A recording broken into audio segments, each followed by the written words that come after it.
Well, here I am, making a video that I didn't think I was going to have to make this time around. For those of you who may or may not know, Six Flags just announced all of their new for 2024 editions. But there's one in particular that I want to talk about. And if you've already read the title of this video, then you know exactly which ride it is that I am going to be talking about. So why exactly did I think I wasn't going to have to make a video like this? Well, unfortunately this morning I saw a lot of the general public and coaster enthusiasts complaining about Six Flags Great Adventure's new for 2024 edition. So here it is. This video is for you guys. I'm here to tell you guys why this new roller coaster is almost the perfect addition for Six Flags Great Adventure. So let's get right into the video.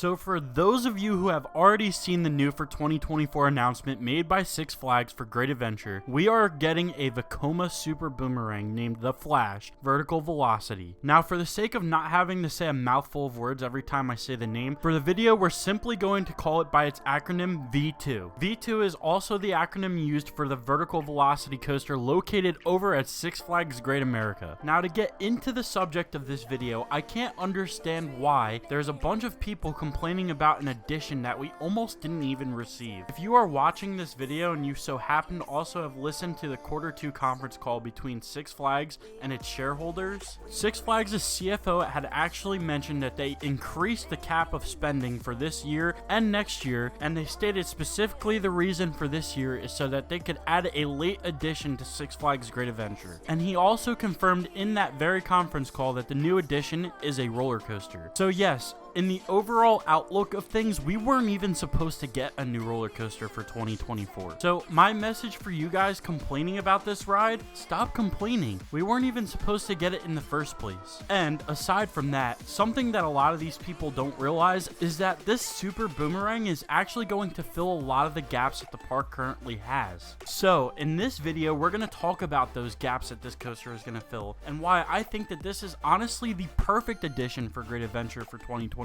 So the first gap that this roller coaster is going to fill is a launch coaster. But wait, Austin, doesn't Great Adventure already have King Ka? The answer is yes, but there's one major distinctive difference between King Ka and the Vekoma Super Boomerang. And that major difference is the Vekoma Super Boomerang's launch and height are way less intense and intimidating than King Ka's. Great Adventure is currently missing that launch coaster that can help crowds that are typically in fear of insane heights or extreme speeds work their way up to eventually considering giving King Ka a chance. A lot of people down the road may eventually be willing to give King Ka a try, but generally most people are going to want to try an experience that is less intense and less extreme firsthand. This will especially appeal to younger crowds, kids who may possibly want to ride King Ka in the future, but want to try something that isn't as extreme first so that they can get a feel of what they're getting themselves into with King Ka. And while we're on the subject of launches, another thing that makes this a great addition for Great Adventure is this is going to be introducing the first ever multi-launch coaster to the park. This coaster is bringing to the table a new experience to the park that is currently not offered, which is great because this is going to add some form of diversity to the already great lineup that Great Adventure has. King Ka offers a launch that is just one single straight shot. However, the Super Boomerang offers a multi-launch system that gradually increases in speed with every launch. This sensation is going to feel different than your typical launch coaster, hence adding more evidence to the fact that this roller coaster is actually going to be bringing some form of diversity to Six Flags Great Adventure. Another gap that this roller coaster is going to fill is the fact that we don't even have a shuttle coaster at Great Adventure anymore. Back in the early 2000s, many longtime park goers will remember Batman and Robin the Chiller. Batman and Robin the Chiller were two dueling premier launched shuttle coasters. The park hasn't seen a shuttle coaster since the removal of the Chiller. And for those of you who don't know, a shuttle coaster is a coaster with an incomplete circuit that traverses its layout both forwards and backwards. This will be the second roller coaster in the park to offer a backwards experience. However, what differentiates this roller coaster and Six Flags Great Adventure's 4D free spin, the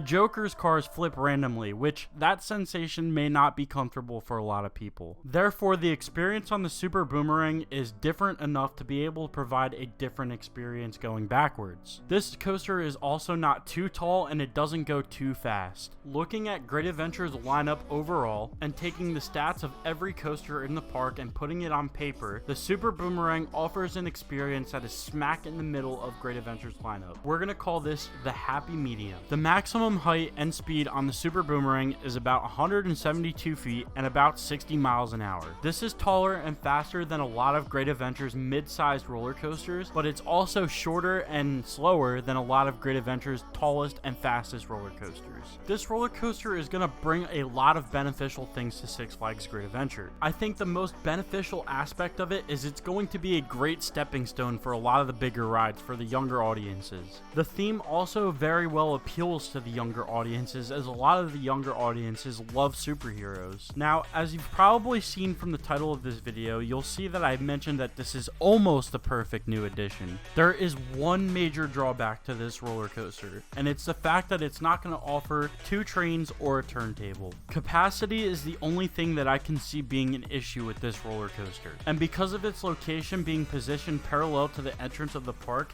it's going to be one of the first things you see when you are walking into Great Adventure. And we all know that famous saying that beauty is in the eye of the beholder. This thing is going to catch the eye of many of the general public that enter the park. They're going to look at it and they're going to want to ride it right away. Now, on paper, Vekoma hypothesizes that this roller coaster has a throughput of 800 people per hour. However, no one is perfect, and that is only going to happen in perfect scenarios. So yeah, I have one complaint about it. However, I'm not complaining about the fact that I'm getting a new roller coaster for next year, especially one that wasn't even supposed to happen in the first place. Me personally, I'm extremely hyped for this ride to come to Great Adventure. For a very long time, I have had interest in Vekoma's newer generation roller coasters, and I am extremely grateful to Six Flags for making the last minute decision to give my home park one of these new generation Vekomas. The newer generation Vekomas look absolutely phenomenal, and those of you who know, Vekoma doesn't necessarily have the greatest track record in the past. They are typically known to have very uncomfortable and rough rides. However, in the last 10 or so years, Vekoma looks to be on the rise. Their newer generation roller coasters look to be a huge step up to what they have been offering in the past. So, conclusion of the video, please appreciate the fact that we are getting a new roller coaster next year, because it wasn't even supposed to happen in the first place. And to specify by we, I mean the people who have Great Adventure as their home park. And for those of you who are disappointed because our new roller coaster isn't a big bad Intamin, well, I would recommend that you try not to be disappointed about that, because Six Flags is evidently working with Intamin again, as Six Flags Over Georgia just announced their new Intamin Ultra Surf coaster. And for those of you who are familiar with Great Adventure's history, we are not strangers to adding 2 roller coasters 2 years in a row. With that being said, that new Intamin that we're looking for may still be in the playing cards.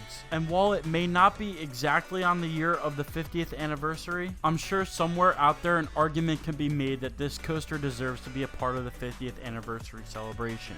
So what are your thoughts? Do you guys agree with me? Let me know in the comments section, because I would love to hear what you guys think about this. My goal for this video is that hopefully I have changed some of your minds if you guys were unhappy with the addition of this roller coaster for Six Flags Great Adventure. Thank you for watching this video, guys. This is Austin from Derailed Coasters, and I'll see you on the next one.